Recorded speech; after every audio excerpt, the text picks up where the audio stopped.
Mendy, qui vont nous entretenir pendant 30 minutes.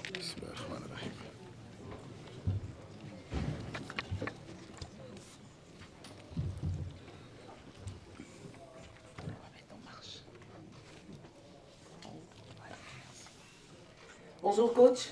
Bonjour. Bonjour champion, bienvenue à notre conférence de presse.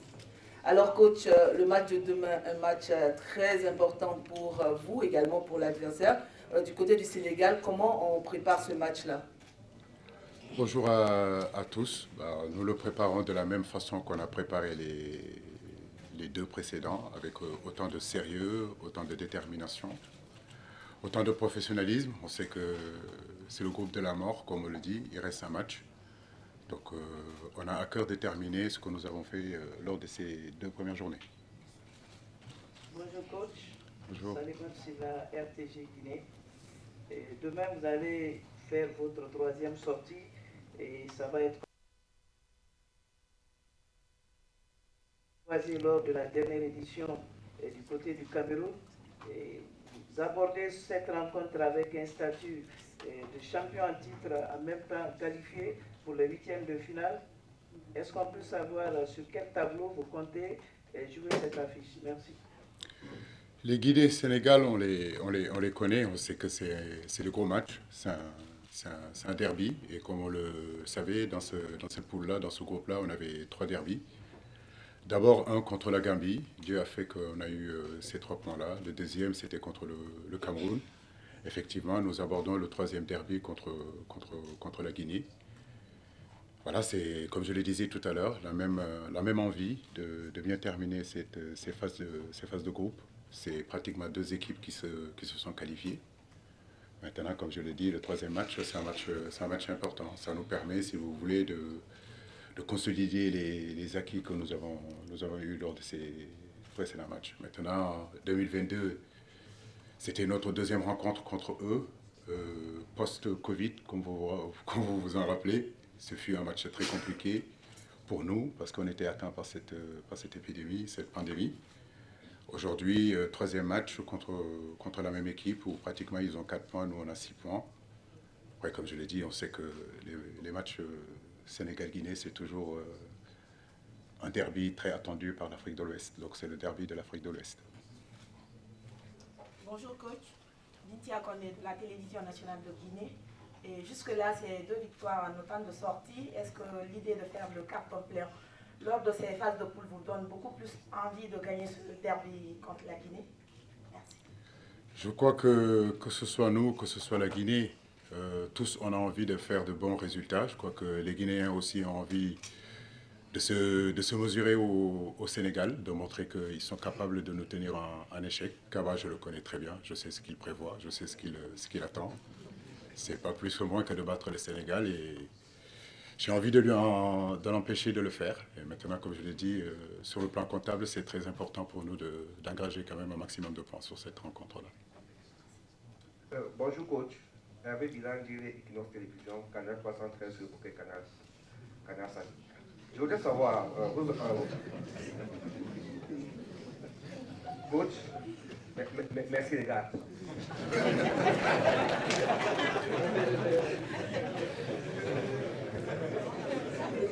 Coach, vous allez commencer, vous allez jouer un match alors que vous êtes déjà qualifié. Est-ce que, compte tenu du fait que vous avez certainement ménagé vos gars pour bien commencer les huitièmes de finale, on ne va pas assister à un match ami avec la Guinée? Merci. Non, il n'y a jamais de match ami avec la Guinée. Je le dis et je le répète, c'est un derby. Voilà, donc les relations entre la Guinée Sékou Touré, la Guinée et le Sénégal On connaît, ça ne date pas d'aujourd'hui. Il y a toujours de la tension, il y a toujours de la ferveur. Mais ça reste quand même qu'un match de football. Aujourd'hui, on peut dire que les deux équipes sont qualifiées, mais croyez-moi, ça sera tout sauf un match amical. Bonjour coach, bonjour Nampalis, c'est Sylvia Jam, journaliste sénégalaise à la radio Futur Média. Alors ma question c'est pour vous Nampalis. Vous avez joué contre la Guinée et on sait que aussi cette équipe guinéenne avait tenu en échec le Sénégal lors de la dernière édition. Même si le coach l'a rappelé tout à l'heure, il y avait des joueurs cadres qui manquaient dans cette équipe. Aujourd'hui, vous êtes venu avec un statut, je ne dirais pas de favori, mais de champion d'Afrique en titre. Vous devez défendre votre titre, ce que vous faites bien depuis donc, le début de cette compétition. Mais au sein de votre groupe de joueurs, comment est-ce que vous comptez aborder ce match et qu'est-ce que vous vous dites entre vous pour terminer en beauté les phases de poule? Merci. Bonjour. Au sein des joueurs, je pense qu'il n'y a rien qui change. La mentalité, c'est peu importe le match contre qui on va jouer, ça reste la même. Après, tout le monde est très concentré, même si on est déjà qualifié, très impliqué, et puis on le montre à l'entraînement.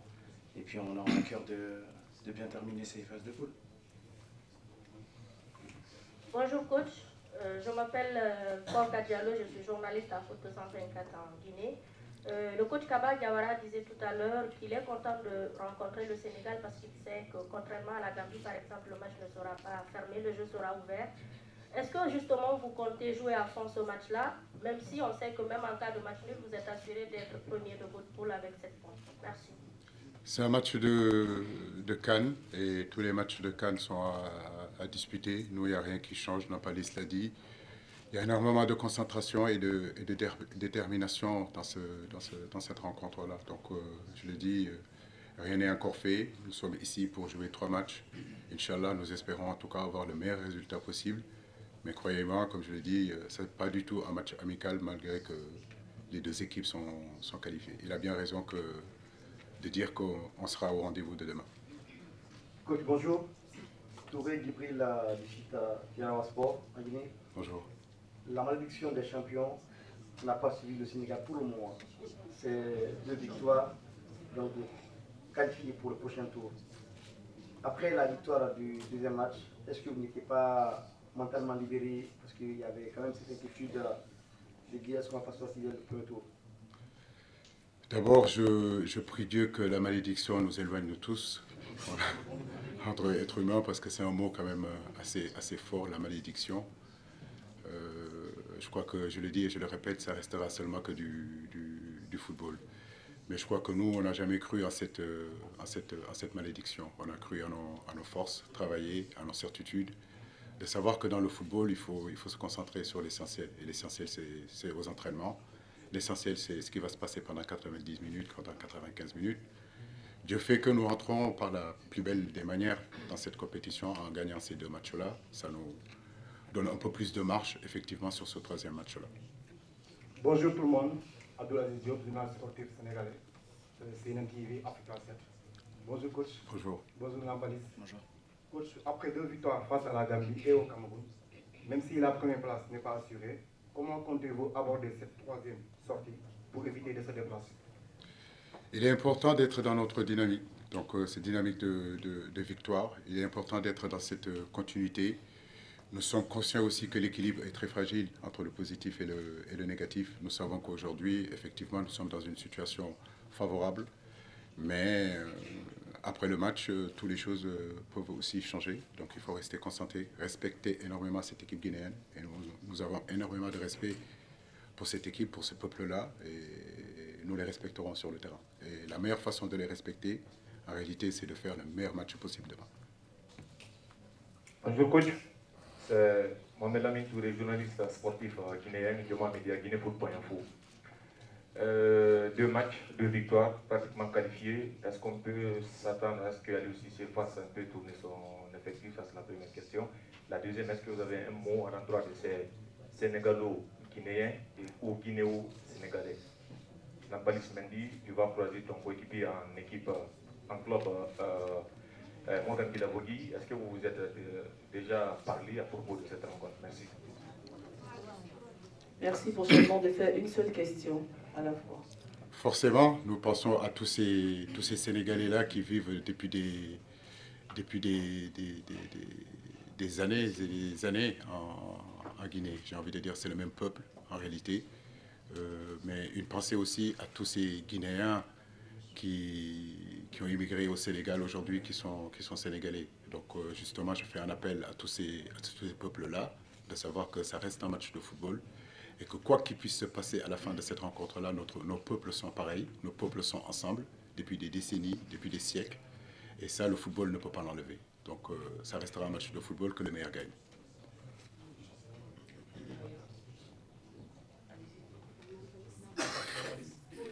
Coach, bonjour. Lors du combat des Lions, la fois dernière, il y a eu quand même beaucoup de Lions de la Teranga qui sont sortis sous civière. Et comment se porte aujourd'hui l'infirmerie de votre équipe? Ça va, mes joueurs reviennent petit à petit. Effectivement, il y a eu Lamine Camara qui a eu qui a reçu un coup lors de ce match contre le Cameroun, mais ça va, les médecins ont bien travaillé. Moussa qui a eu une contusion, mais je crois que dans l'ensemble, on fera le point après l'entraînement de cet après-midi. J'ai envie de dire que l'infirmerie se vide petit à petit et ça, c'est une grosse satisfaction pour nous parce que ça nous permet d'avoir encore d'autres possibilités. Bonjour, Cédric de Oliveira de Radio France Internationale. Ma question est pour Aliou Cissé. Aliou, face au Cameroun, il y avait 5 joueurs titulaires qui sont passés par Génération Foot: Sadio Mané, Habib Diallo, Ismaïla Assar, Pape Matar Sarr et Lamine Camara. Je voulais savoir ce que ça vous apporte en fait d'avoir autant de joueurs qui sont passés par la même académie. Est-ce que ça sert aujourd'hui à l'équipe du Sénégal? Forcément, c'est louer le travail que fait Génération Foot, que fait Djambar, que fait Dakar Sacré-Cœur, j'ai envie de dire, l'ensemble des centres de formation aujourd'hui qui polluent notre pays. Il fut un temps, c'était 5, 6, 7 joueurs de Djambar. Aujourd'hui, c'est 5, 6, 7 joueurs de Génération Foot. Tant mieux que ça continue, mais louer aussi le travail que la Fédération sénégalaise de football fait à travers des petites catégories, parce que c'est vrai que les clubs forment, mais aujourd'hui c'est à travers nos U17, c'est à travers notre équipe locale, c'est à travers de l'équipe des U23, c'est à travers de l'équipe des U20, qu'en réalité ces joueurs-là, on les voit encore beaucoup plus. Donc c'est un travail d'ensemble entre académie et fédération qui fait aujourd'hui la force de cette équipe A. C'est un projet qui a été mis en place déjà par la Fédération sénégalaise de football et l'ensemble des académies, l'ensemble du football sénégalais. Et je crois que c'est ce qui fait avancer le football sénégalais. Tant mieux pour nous tous. Merci beaucoup. Bonjour coach, c'est Papa Djibril Gaye du quotidien Source A. Depuis, si ma mémoire est peut-être dans le passé, mais en tout cas depuis 2020, depuis 2000, le Sénégal n'a pas fait de carton plein en phase de poule. Souvent c'est des victoires, un match nul, etc. Est-ce que c'est l'occasion pour cette édition véritablement de finir ces phases de groupe avec 3 victoires à la clé? C'est ce que nous désirons, Djibril, mais je crois que ce que nous désirons le plus, c'est de finir premier déjà de cette poule.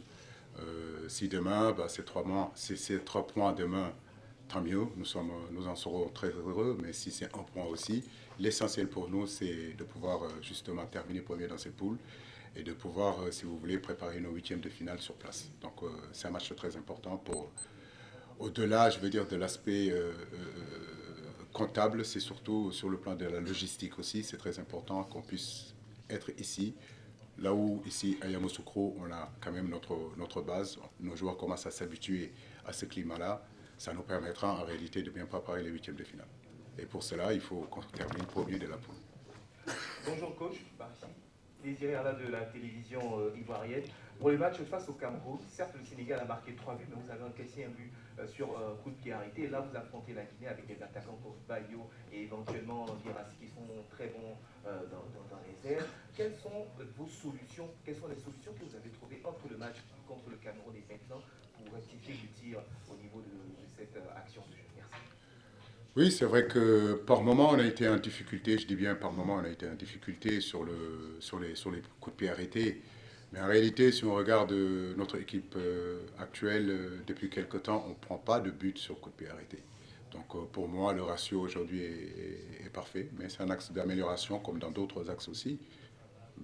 Pour moi, il n'y a pas de psychose. Nous sommes conscients effectivement de la puissance athlétique des attaquants guinéens sur les phases arrêtées, mais aussi des défenseurs comme Diakhaby, comme Janvier, comme Bayou, des garçons comme Djilavouji qui excellent vraiment dans ce domaine-là.